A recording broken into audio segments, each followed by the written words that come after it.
The sky turned red over Seoul on a Tuesday morning. No one expected visitors from space that day. Not hostile ones, anyway. Tae-ho saw the ships from his small home in the mountains, big black shapes that blocked the sun. He watched as smaller ships broke off from the main ones and headed toward major cities. So they have come, he said to himself. He had always believed humans were not alone. Now he had proof. Tae-ho was once a soldier, the best in his unit. But 5 years ago, he left that life behind. He turned to the old ways, the ways of shadow and silence. He became what his ancestors called a ninja. Though he never used that word himself. He just wanted peace. But peace was now over for Earth. The aliens called themselves the Tak. Their leader, Admiral Rock, appeared on every screen across the planet. Tall, with gray skin and 4 eyes arranged in a diamond pattern, he spoke in perfect Korean, then in every human language. People of Earth, he said, your planet has resources we need. Your species has potential that concerns us. We offer you a choice. Serve the Tak Empire or face elimination. You have 24 hours to decide. World leaders met in emergency sessions. Military commands went on high alert. People panicked in the streets. 23 hours later, Earth gave its answer. We will not surrender. Admiral Rock nodded on the screens. Then we will teach you respect. The transmission ended. The first attacks came at military bases. The Tak weapons cut through Earth's best defenses like they were made of paper. Their ships moved faster than anything humans had built. Their soldiers wore armor that stopped bullets and bombs. Jae-yun sat in the Korean Military Command Center, watching disaster unfold on multiple screens. As head of special intelligence, she had access to information few others did, and what she saw terrified her. Their tactics are perfect, General Kim said beside her. They know exactly where to hit us and how. They're all connected somehow, Jae-yun said, noticing patterns in the enemy movements. They move as one mind. A junior officer rushed in with a tablet. New information, sir. We captured this footage of a Tak soldier. The video showed a dead alien. Its helmet had been removed. Under the skin were metal parts, tiny blinking lights, and what looked like computer chips. They're not just aliens, Jae-yun said. They're machines too. General Kim slammed his fist on the table. How do we fight something like this? They're stronger, faster, and linked together like some kind of hive. 3 days into the invasion, Earth's military forces were failing everywhere. The Tak were methodical, efficient. They didn't waste resources. They didn't make mistakes. They moved as perfect units, each soldier knowing exactly what every other soldier was doing. Jae-yun stayed awake for 48 hours straight, analyzing data, looking for any weakness. Then she remembered something from her history studies. General, she said, the Tak fight like perfect modern soldiers. They use technology, coordination, and overwhelming force. Yes, and we can't match them, he replied tiredly. But what if we didn't try to match them? Jae-yun pulled up a file on her computer. What if we used something they've never seen before? Something so old it's new again. The file showed a classified military record, a picture of a serious-looking man with calm eyes. Tae-ho, who is he? General Kim asked. Our best special forces operative from 5 years ago, before he disappeared into the mountains. He trained in ancient combat arts that go back centuries. No technology, no modern weapons, just the human body, natural materials, and surprise. General Kim looked skeptical. One man against an alien army. Jae-yun shook her head. Not just a man. Someone who can move without being seen. Someone who can kill without making a sound. Someone who uses techniques these aliens would have no reference for. She looked at the general with determination. They trained to kill armies, but not a ninja. The general stared at the screen showing the alien ships. Find him. Finding Tae-ho was not easy. Jae-yun had only old records and rumors to guide her. The man had vanished from official systems 5 years ago after a mission that no one talked about. She traveled by foot into the mountains. The roads were too dangerous now, with TOC patrols everywhere. After 2 days of hiking, she reached a small valley hidden between two tall peaks. A simple wooden house stood beside a clear stream. Smoke rose from its chimney. Jia-yun approached slowly, careful to make noise. She knew surprising someone like Taeho could be dangerous. Before she reached the door, a quiet voice came from behind her. "Why are you here?" Jia-yun froze. She hadn't heard anyone approach. She turned slowly to see a man with calm eyes and a weathered face. He wore simple clothes and carried a bucket of water. Nothing about him looked special or dangerous. But the way he moved, like a shadow in daylight, told her this was Taeho. "My name is Jia-yun. I work for Korean military intelligence. Earth needs your help." Taeho walked past her and into his house. He didn't invite her in, but he left the door open. Jia-yun followed. Inside was clean and simple. No technology, no modern comforts, just basic tools, some books, and weapons she didn't recognize hanging on the walls. "The aliens," Taeho said as he put the water down. "I've seen their ships. They call themselves the TOC. They're winning, Taeho. Our weapons can barely hurt them.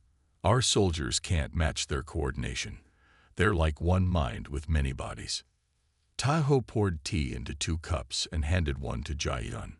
His movements were precise, wasting no energy. "Why me?" he asked. "You have armies. Armies that are failing. We need someone who fights differently, someone the TOC won't understand or expect." Taeho sipped his tea.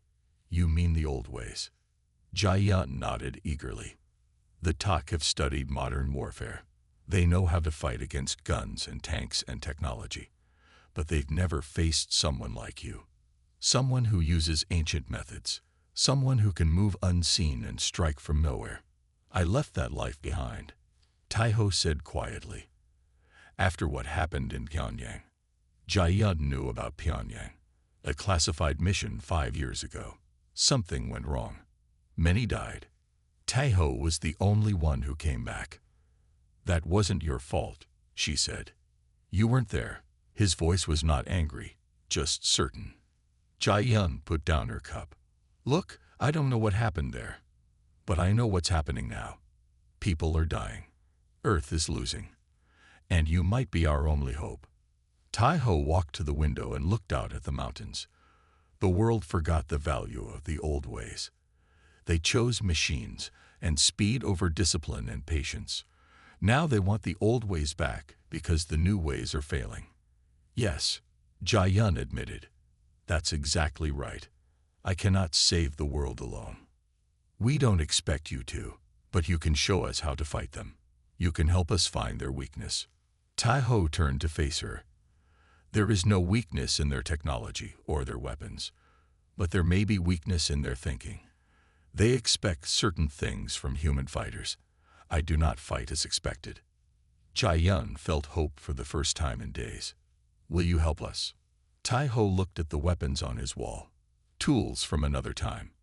He took down a straight blade made of dark metal. "I made a promise when I came here, to leave behind violence and death." Jia-yun's hope began to fade. But Taeho continued, "I also promised to protect the innocent." He slid the blade into a simple wooden scabbard at his side. "I will see these TOC for myself. Then I will decide." It wasn't a yes, but it wasn't a no. Jia-yun would take it. "There's a village 10 miles south. The TOC have a small outpost there. We can observe them without being seen." Taeho nodded once. "We will go tonight, in darkness." As the sun set behind the mountains, Jia-yun watched Taeho prepare. He moved with perfect balance and control. She wondered if one man, no matter how skilled, could really make a difference against an alien army. She was about to find out. Taeho and Jia-yun moved through the forest like ghosts. The moon was high, but clouds covered most of its light. Jia-yun struggled to see the path ahead, But Taeho never slowed or hesitated. "How can you see in this darkness?" she whispered. "I don't need to see everything," he replied softly. "Just what matters." After 3 hours of walking, they reached a hill overlooking a small village. Lights from TOC vehicles cast an unnatural blue glow over the houses. Alien soldiers moved in perfect formation through the streets. Taeho lay flat on the ground, watching. He looked like part of the earth itself. "What are they doing?" Jae-yun asked, trying to make sense of the alien movements. "They are searching, house by house, person by person." Down in the village, the TOC soldiers entered each building in groups of 3. Sometimes people were brought out. Other times, no one emerged. "They're sorting them," Jae-yun realized. "Taking some, leaving others." A scream broke the night. A woman ran from one of the houses, holding a small child. 3 TOC soldiers followed without hurry. Their movements were calm and efficient. One raised a weapon. Before Jae-yun could blink, Taeho was gone from her side. "Wait," she hissed, but he was already halfway down the hill, moving faster than she thought possible. The TOC soldier fired its weapon. A pulse of blue energy shot toward the woman, but it never reached her. Taeho appeared between the woman and the soldiers. He held a small piece of polished metal that caught the blue pulse and sent it back toward the aliens. One fell, its chest smoking. The other 2 TOC turned to face this new threat. Their helmets glowed as they scanned Taeho. Jae-yun watched in amazement as Taeho moved. He didn't fight like a modern soldier. He didn't fight like anyone she had ever seen. He flowed like water around the aliens' attacks. His hand struck at points on their bodies that shouldn't have mattered. But the aliens fell anyway. In less than 10 seconds, all 3 TOC soldiers lay on the ground. Taeho spoke quietly to the woman, pointing toward the forest. She nodded and ran, clutching her child. Then the village erupted with activity. TOC soldiers poured out of buildings, their weapons ready. They moved in perfect unison, covering all escape routes. "They're networked," Jae-yun whispered to herself. "They all know what happened." She expected Taeho to run or hide. Instead, he walked calmly into the center of the village. The aliens surrounded him, weapons aimed at his heart. Then he simply vanished. Not by running or jumping, but by becoming something that TOC couldn't see. One moment he stood in plain sight, the next he was gone. The aliens began to fire wildly. They spun in circles, searching. Their perfect formation broke apart as they hunted for an enemy they couldn't find.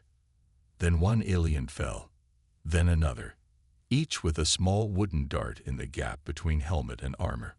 Within minutes, half the TOC force lay unmoving on the ground. The remaining aliens retreated to their vehicles and left the village quickly. An hour later, Taeho returned to Jae-yun on the hill. His clothes were not even dirty. "How did you do that?" she asked, eyes wide.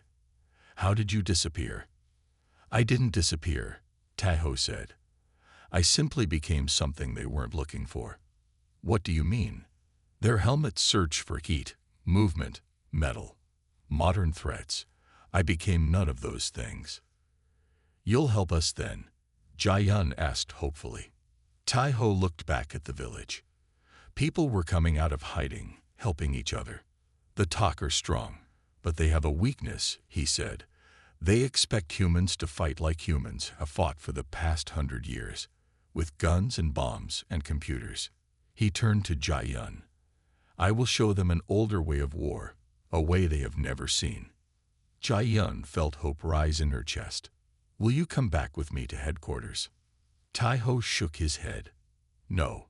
Too many eyes, too many ears, too much technology that the TOC can track. Find me a quiet place, somewhere with trees and earth and water. Bring me information about the aliens, how they see, how they think. And find me 5 people who can learn the old ways." "Only 5?" Jae-yun asked, surprised. "An army would be useless," Taeho said.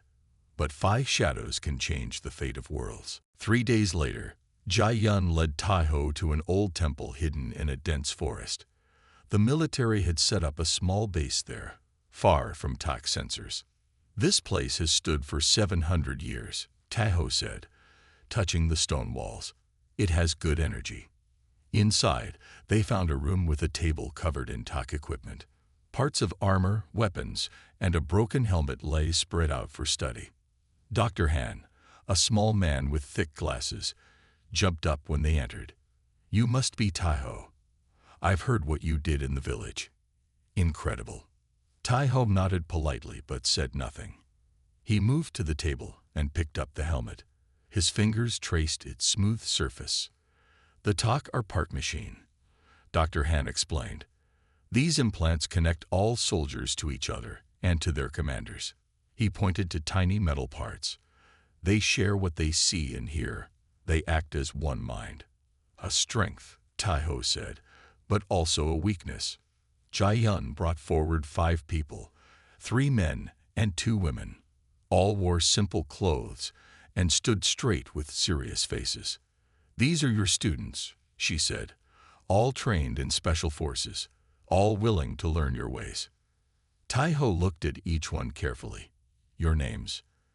"Du Hyun," said a tall man with a scar across his chin. "Suk," said a woman with short black hair. "Jin," said a younger man with quick eyes. "Maicha," said a woman whose hand showed calluses from fighting. "Quan," said the last man, older than the others. Tai-ho nodded. "First, forget everything you know about modern fighting. It will only slow you down." For the next week, Tai-ho studied the TOC technology while training his new students. He learned how the aliens saw the world through their helmets. "They see heat," he explained one evening as they sat in a circle. "They see metal. They see electronic signals, but they do not see like humans see." "How does that help us?" Jin asked. Tai-ho picked up a handful of mud and smeared it on his arm. "This blocks heat. Nature hides us." He took out 5 small wooden boxes. Inside each box are tools. No metal, no electronics, just wood, stone, bone, and plant. Each student opened their box. Inside were strange weapons, darts made of hardened wood, thin ropes of woven plant fiber, small pouches of powder. "The TOC expect bullets and bombs," Tai-ho said. "We will give them shadows and silence." Every day they trained. They learned to move without sound, to hide their body heat, to attack the weak points in TOC armor. They practiced in rain and mud, day and night. Dr. Han watched one training session with amazement. "It's like they're becoming invisible," he whispered to Jai Yun. "Not invisible," Jai Yun corrected. "Just undetectable to TOC sensors." At night, Tai-ho showed them how to use natural materials to fool TOC scanners. Certain plants, when crushed, created chemicals that blocked heat signatures. Certain stones, when ground to powder, could jam TOC communications if thrown into the air around them. "The old ways," Tai-ho told them, "are not primitive. They are different. The TOC cannot see different. They only see what they expect to see."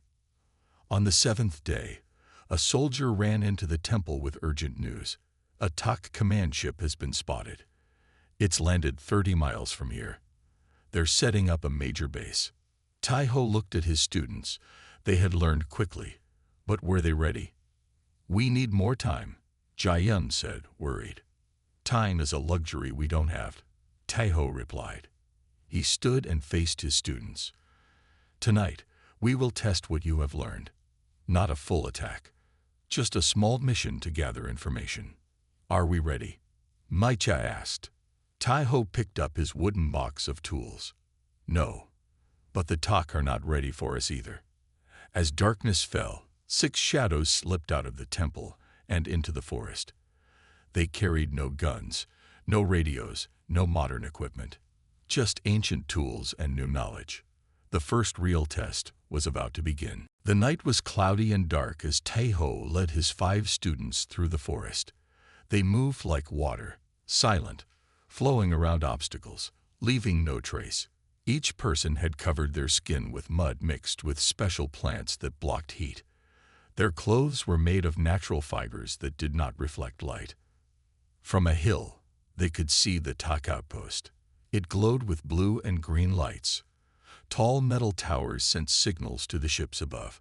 Alien soldiers patrolled in perfect lines, their movements precise and coordinated.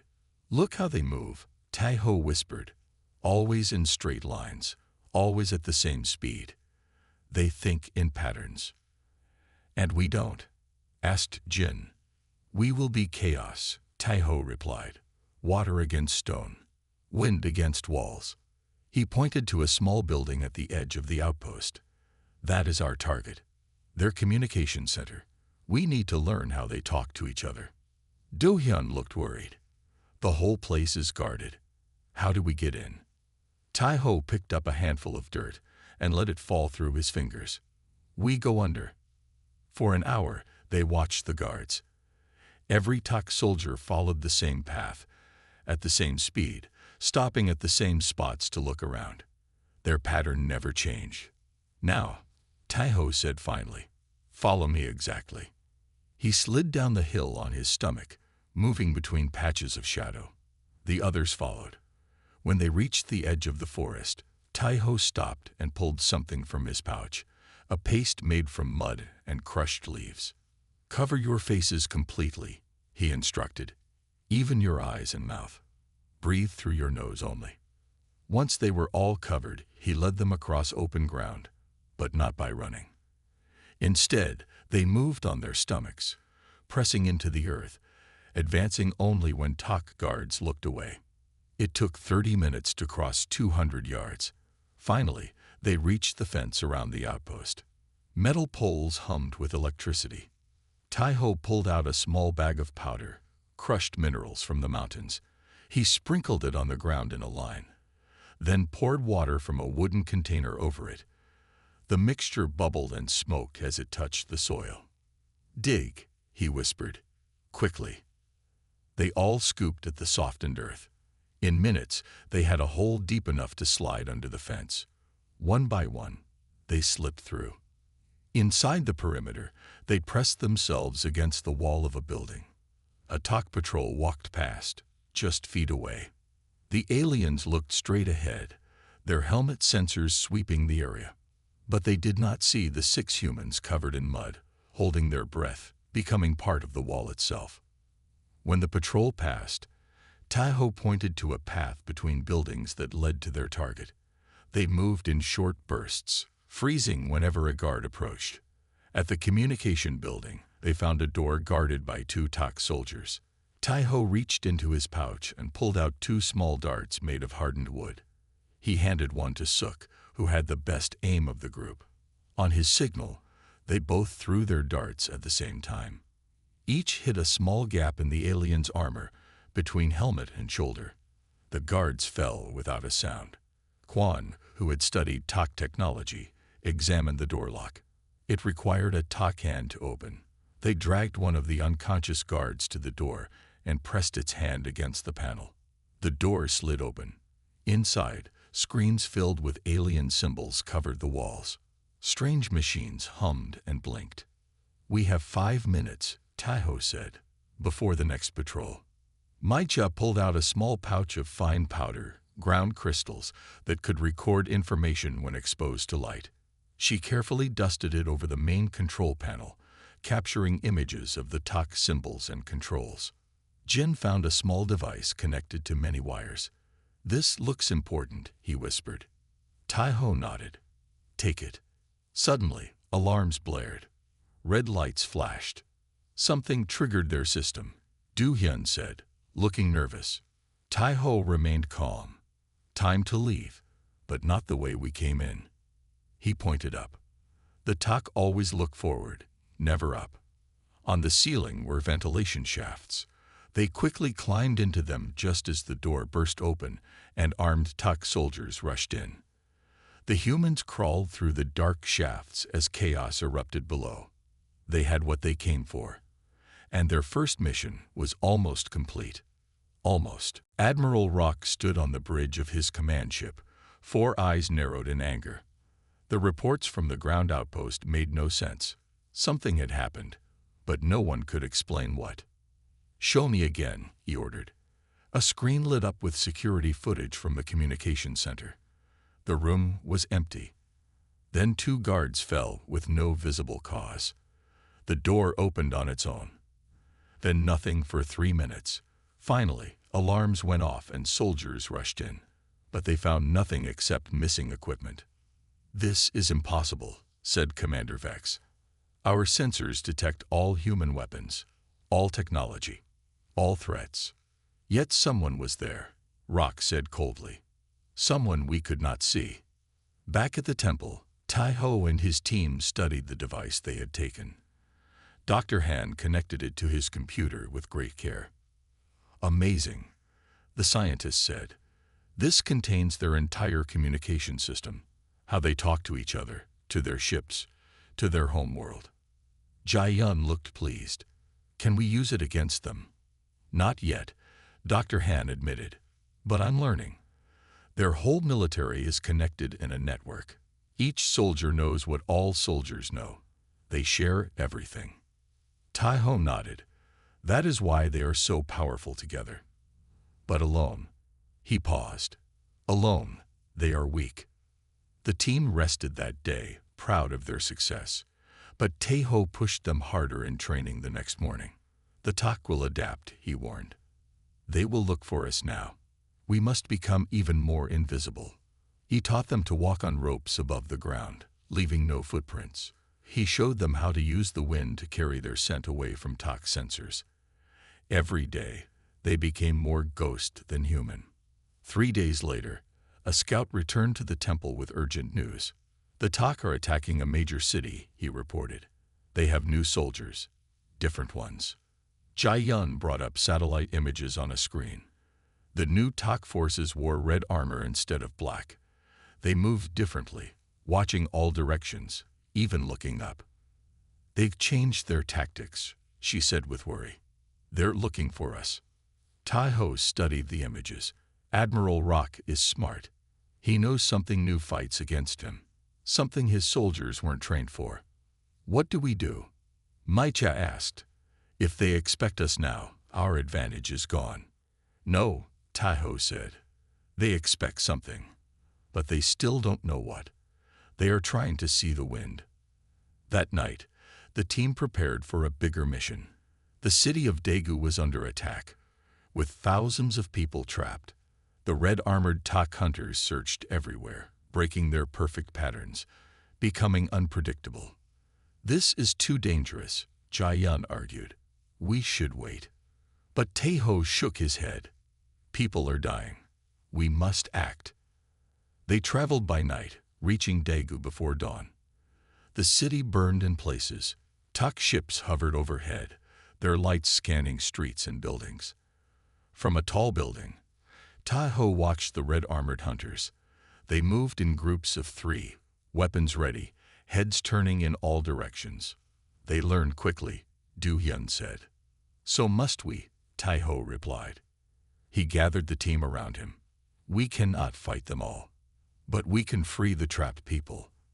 Then we will take something more valuable than a communication device." "What?" Jin asked. "Knowledge," Tai-Ho said. "We will capture one of these red hunters, alive." Suk looked shocked. "How? They never go alone." "We will separate them," Tai-Ho explained, "like wolves separate one deer from the herd."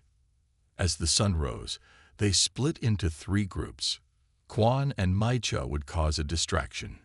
Du-Hyun and Jin would help trapped civilians escape. Tai-Ho and Suk would capture the hunter. "Remember," Tai-Ho said before they separated, "the Tak see with more than eyes. They think with more than minds. But they feel with nothing.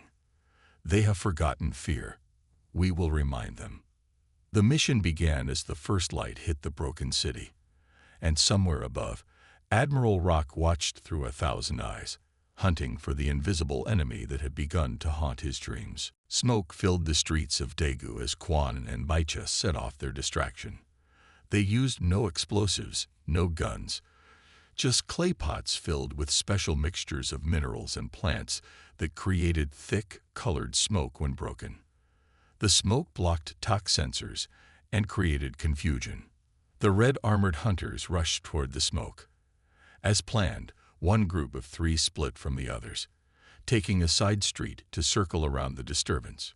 Tahoe and Sook were waiting.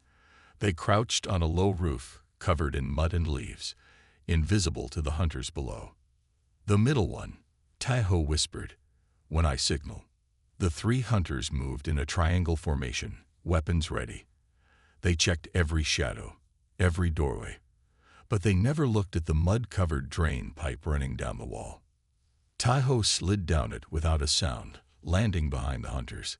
He threw a handful of powder into the air-ground crystals that floated like dust. The powder stuck to the invisible energy fields connecting the 3 TOC soldiers. "Now," Tahoe said. Sook threw a small stone that hit a metal trash can across the street. The sound was tiny, but the hunters all turned toward it. In that moment, Tahoe struck. He threw 3 darts in quick succession. 2 hit the hunters on the sides, in the small gap between helmet and shoulder armor. They fell instantly, the special poison on the darts paralyzing, but not killing them. The middle hunter turned, but too late. Tahoe was already on him, pressing another dart directly into the alien's neck. The hunter dropped to his knees, then fell forward. "Quick," Tahoe said, "before they are missed." They dragged the middle hunter into an abandoned building. Sook kept watch while Tahoe removed the alien's helmet. Under it was a gray face with 4 eyes, now closed in unconsciousness. Tahoe carefully disconnected the wires running from the helmet into the TOC's head. The alien's eyes opened suddenly, blinking in confusion. "He's awake," Sook warned. "Good," Tahoe said. "We need him aware but weak." Across the city, Do Hyun and Jin had found a group of 30 humans hiding in a subway station. TOC soldiers guarded the exits. "We can't fight them all," Jin said. Do Hyun smiled. "We don't need to." He pulled out a small bag of fine black powder. "Tahoe says this disrupts their vision systems for 2 minutes. That's enough time." They crawled through ventilation shafts until they were above the guards. Do Hyun dropped the powder. It spread through the air, too fine to see. The guards began to move erratically, their helmets sparking. "Now," Do Hyun called to the trapped people. "Follow us, quickly and quietly." Meanwhile, Dr. Han and Jae-yun made an important discovery at the temple. The communication device shows there's a major TOC ship landing tomorrow, Dr. Han said excitedly. A shuttle bringing supplies to their command ship in orbit. Jae-yun studied the information. "If we could get on that shuttle, we could reach their command ship," Dr. Han finished. "But it's impossible. Their security will be too strong." "Ask Tahoe first," Jae-yun said. "He makes the impossible possible." Back in Daegu, Tahoe looked into the 4 eyes of the captured hunter. The alien stared back without fear or anger. "Why do you fight us?" Tahoe asked in simple words. The TOC tilted his head. "You are a threat. All threats must be removed. We only defend our home." "Irrelevant," the hunter said. "The Empire expands. It is our purpose." Tahoe leaned closer. "How many like you have humans killed?" The hunter blinked slowly. "None. Until you. We do not understand how you fight. You use no weapons our sensors recognize. You move in ways our systems cannot track." Sook looked surprised. "We're the first to kill any of them." Tahoe nodded. "That is why Admiral Rock is worried. That is why he sent these hunters." He turned back to the alien. "Your admiral watches through your eyes, doesn't he? He sees what you see. All of you connected." "Yes," the hunter said. "We are one mind, many bodies." Tahoe stood up. "Thank you. You have told me what I needed to know." He pressed another dart into the alien's neck, sending him back to unconsciousness. "What now?" Sook asked. "Now," Tahoe said, "we take the fight to them. To their ships, to Admiral Rock himself. How? Tai-ho smiled slightly. The same way shadow enters a lit room, through the smallest opening. The TOC supply shuttle sat on a flat field surrounded by guards. Massive and gray, it looked like a metal whale ready to return to the sky. Soldiers patrolled in perfect formation, their black armor gleaming in the morning sun. Tai-ho and his 5 students watched from the edge of a forest half a mile away. They had covered their bodies in a new mixture, mud, crushed leaves, and ash that blocked all signs of life a TOC might detect. There must be 50 guards, Do-hyun whispered. And we are 6, Tai-ho replied calmly. More than enough. Their plan was simple but dangerous. The supply shuttle would fly to the command ship in orbit. They needed to be on it when it left. Remember, Tai-ho said, we are not trying to fight them all. We are trying to become invisible to them all. They moved when the sun was highest, crawling through tall grass. The heat made the air shimmer, creating natural distortion that helped hide their approach. It took an hour to reach the edge of the field. Tai-ho pulled a small clay pot from his pack. Inside was a mixture of dried plants and minerals from the mountains. He lit it with a spark stone. It began to smoke, but the smoke was strange. It bent light around it, creating a blur in the air. Now, he said.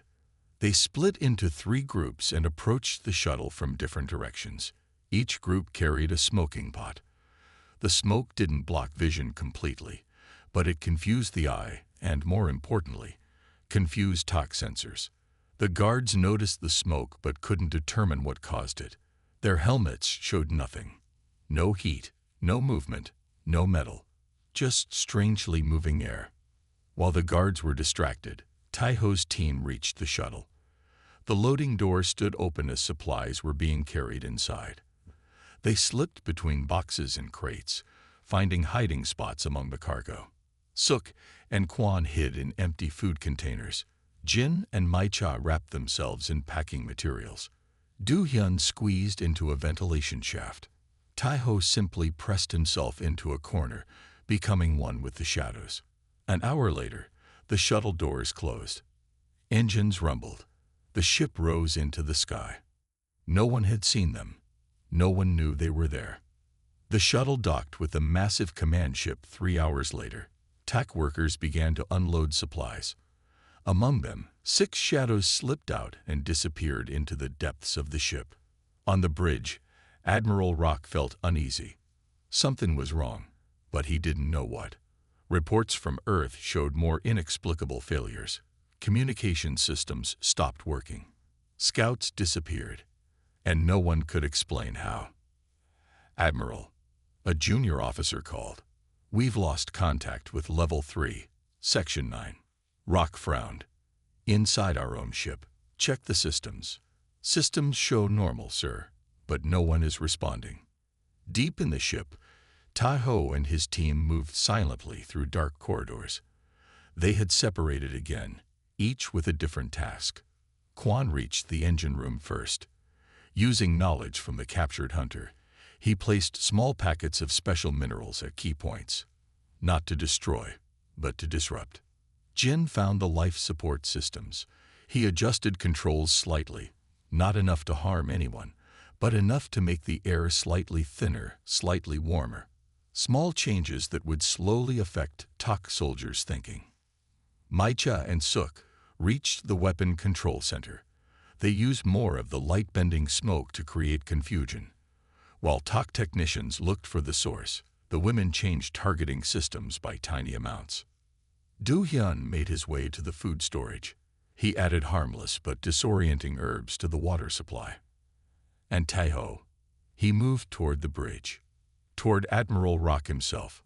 Panic began to spread through the ship. Systems worked but behaved strangely. Guards reported shadows that disappeared when approached. Officers gave orders that were misunderstood. Admiral Rock stood at his command station, 4 eyes darting from screen to screen. His perfect ship was falling into chaos without any clear enemy to fight. Lock down all sections, he ordered. Full sensor sweeps everywhere. Find what is causing this. But how do you find what isn't there? How do you fight an enemy who never shows himself? The Tak had trained to kill armies, to fight wars across planets and stars. They had never trained to fight shadows. And in the darkness behind Admiral Rock's command chair, a shadow was watching, waiting for the perfect moment to strike. Admiral Rock stood alone in his private command room. The ship's main bridge had become too chaotic, with officers reporting problems from all sections. Here, in the small room with screens showing every part of the ship, he hoped to find the cause. "Show me all sensor data," he ordered the computer. "Find any anomalies." "No anomalies detected," the computer replied. "All systems functioning within normal parameters." Rock slammed his fist on the console. "Impossible. Something is affecting my ship, my soldiers." "Perhaps it is not something, but someone." The voice came from behind him. Rock spun around, weapon drawn. There stood a human, simply dressed, his skin covered in strange markings. "How did you get in here?" Rock demanded. His helmet scanned the human but showed confusing readings. Sometimes the figure was there, sometimes not. "The same way shadow enters light," Taiho said calmly. "By being patient." Rock fired his weapon. The energy blast passed through the space where Taiho had been, hitting the wall behind. But Taiho was now 3 steps to the left, as if he had moved between moments. "Interesting," Rock said, lowering his weapon. "You do not fight like other humans." "No," Taiho agreed. "I fight like my ancestors, from a time before technology. Your sensors look for modern threats. I am an ancient one." Throughout the ship, the other team members completed their tasks. Jin and Maichar reached the main computer core. Following Taiho's instructions, they connected a small device, something Dr. Han had created based on the stolen Tak communication unit. On the bridge, officers watched in horror as their screens went dark, then came back showing strange symbols. "What's happening?" one cried. "We've lost control of all systems," another reported. Meanwhile, Rock studied his unusual opponent. "One human cannot defeat the Tak Empire." "I don't need to defeat your empire," Taiho said. "Only you." Rock laughed, a harsh sound. "Why me?" "Because you are the mind. Your soldiers are only the body." Taiho took a step forward. "Remove your helmet, Admiral. Fight me as yourself, not as part of your network." Rock hesitated, then reached up and removed his helmet. Without it, he looked almost vulnerable. The implants in his gray skin blinked with small lights. "You are brave, human," Rock said. "But I am still stronger, faster." "Strength and speed are not everything," Taiho replied. "Balance and patience matter more." They circled each other slowly. Rock attacked first, his movements quick and powerful. Taiho flowed around the blows like water around rocks, never meeting force with force. As they fought, Dr. Han's device finished its work. The virus it contained spread through the Tak network, reaching every ship, every soldier connected to it. Rock stumbled suddenly, feeling the disruption. "What have you done?" "Broken your connection," Taiho said. "For 10 minutes, no Tak can communicate with any other. You are all alone." Rock roared and charged. This time, Taiho did not dodge. He met the alien with precise strikes to specific points where body and machine connected. Rock fell to his knees, his systems failing. "How?" the Admiral gasped. "How can one human defeat us?" "Because you trained to kill armies," Taiho said, "but not a ninja."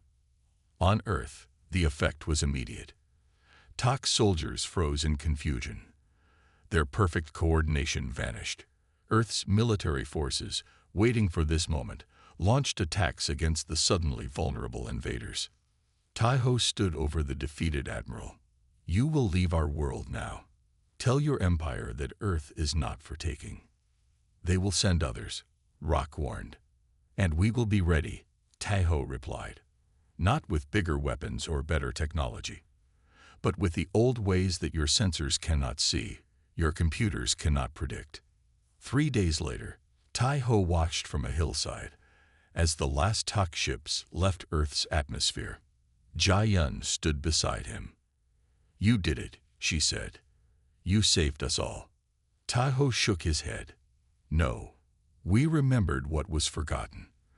That sometimes the oldest ways are the strongest." In the evening light, he began to teach Jia-yun the first movement of the ancient art that had defeated an empire from the stars.